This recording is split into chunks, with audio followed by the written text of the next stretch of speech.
Hello, welcome back to the Fracking Farmhouse. And this week I've been thinking about protest and the nature of protest, because I've been to the last two Saturdays I've been protesting. Two very different events. The first one was in Sheffield. It's a global frackdown. So we got this, you've got people all over the world doing things, and Jenny and Ross did a great thing organising people to get together, and it was a lovely uplifting experience, and they invited me to speak. What's changed for me now is I now get asked to speak at these things, which puts a different slant on it. So there you go. So here's my bit. But what I've been thinking about is, why protest? And what do you gain from it? And this one in Sheffield, we got 300, 400, 500 people, twice as many as we had last year. So it shows the movement is growing. But nobody's actually going to, I was thinking nobody from the government looks at the Barker's Square full of happy people with their big signs up there. Some of the signs got some good messages across, by the way. But the thing was, it is a happy event. And what I'm thinking is, nobody from government is going to look at this and think, oh, there's 300 people in Barker Square, let's not develop a shale gas industry in the UK. What it was about that day was for us, because protesting and fighting the injustices of the state and the system that we're under, because we can see climate change happening, we can see these things are manifestly wrong. And it's hard work. Most of the work is done at home on your computer or reading stuff, researching, organising meetings, going to meetings. All this stuff people are doing all over, unpaid, in their own time, on top of things. So a protest like the Saturday's thing was about getting together. It was about people looking at each other and saying, oh, there you are, nice to see you, hugs around and being it up, and it's recharging our batteries to go against the government and the fossil fuel industry, who are determined to fry our planet for their own profit. So we have this lovely thing, of protest, and so try and put in some rhymes, try and make people smile, things like that. And then a week later, and then of course you've got the other side of protest, which the government wants people to see, which is direct action taken by very brave people. And a week later, just after that, 3 guys, they'd gone to prison for lorry surfing in Cumbria. They came out, and there was a demonstration at Preston New Road in Lancashire to welcome them back to the community and to say, welcome back.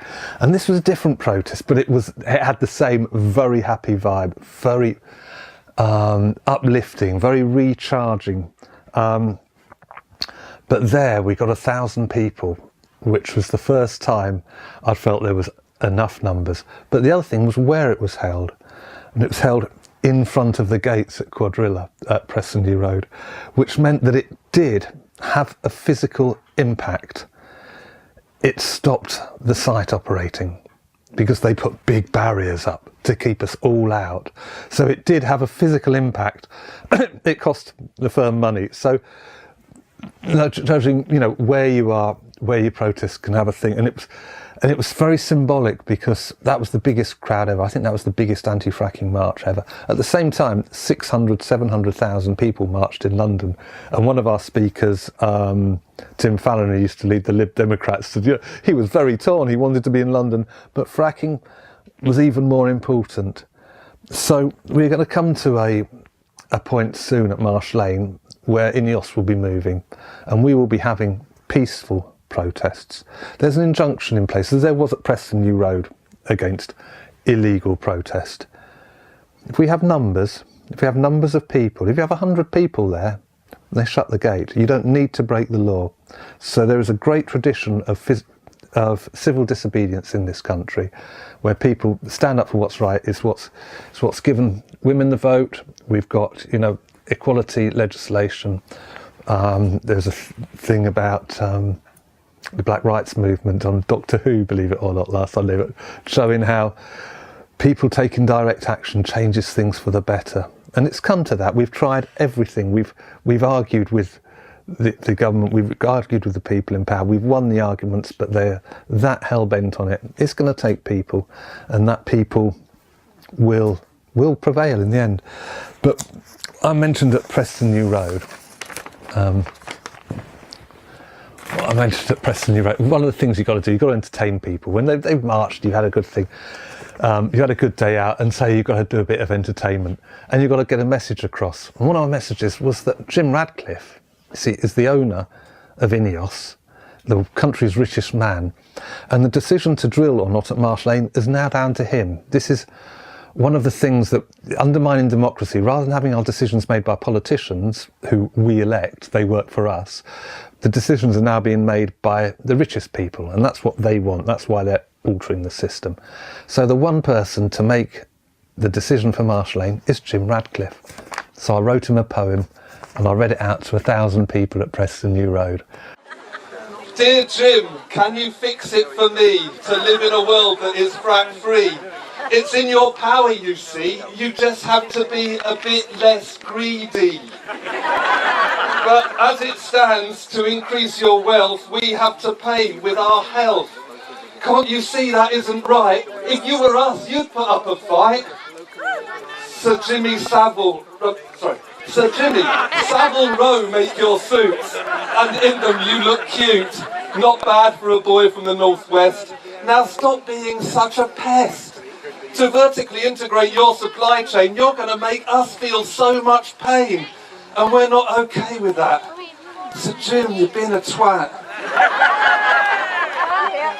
So Jim, you've got an injunction, because without a police state you can't function. But I've got some news for you. I've been having a word with the boys and girls in blue, and that thin blue line behind which you hide might not be entirely on your side. So when we go and stop your trucks, don't expect them to give too much attention. Just thought that was something I should mention. So Jim, it's either you or us, and that is what all this fuss is about.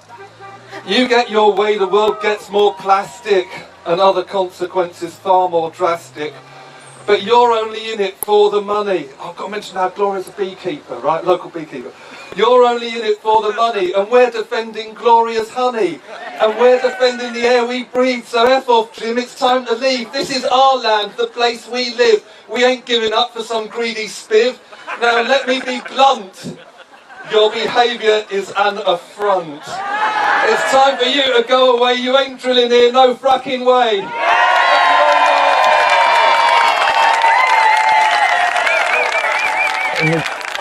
Jim Radcliffe, if you're watching, go away. Do something useful with your life. Stop ruining our life. We don't need fracking. Me and Oscar say, we don't need fracking. We're not having it here. So thank you very much for watching the Fracking Farmhouse. And remember, when the time comes, to protest. Legally, peacefully, but protest, because without it, they'll fry our planet.